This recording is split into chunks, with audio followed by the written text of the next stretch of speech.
Hi, I'm Hope Stafford with the Hope Helps Group with Realty One Group Premier, and I am here with Corinne Toenjes, the co-owner of In Transit Properties. Thanks for being here, Corinne. Thanks for having me. So Corinne, what impact is the COVID-19 having on the rental market?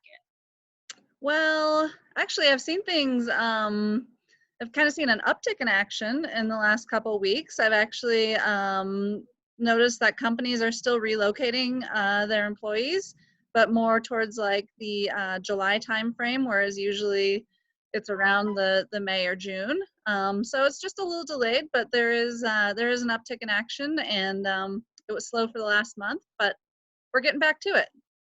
So. Okay.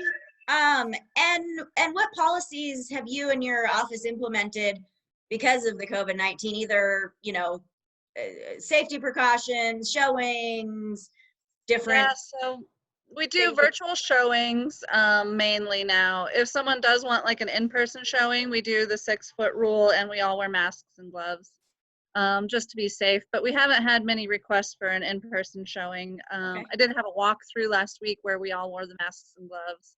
okay. But as far as like showings, we're only doing virtual tours mainly. So. And then as far as, any other policies in terms of leases or, Yeah, uh, so we've forgiven all late fees for the month of April and May.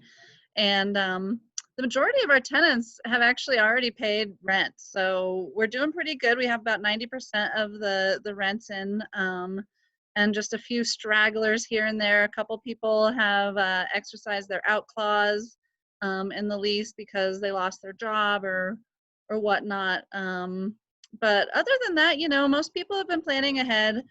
Denver had a lot of good like programs where they'd cover off like 80% of the rent. So we, at the beginning of this, when this all started to go down, we posted something about, here's the different links to the different websites for their help and assistance. And we got a lot of positive feedback on that. So a lot of people have taken us up on those resources. So I'd say we're actually doing pretty good. We haven't had too many problems, 3 or 4 maybe. So. yeah, what challenges have you ran into with the rentals? Well, one big challenge that we're working through right now was some study abroad students that hightailed it back to their country and left the house, just completely abandoned it with all their stuff in it.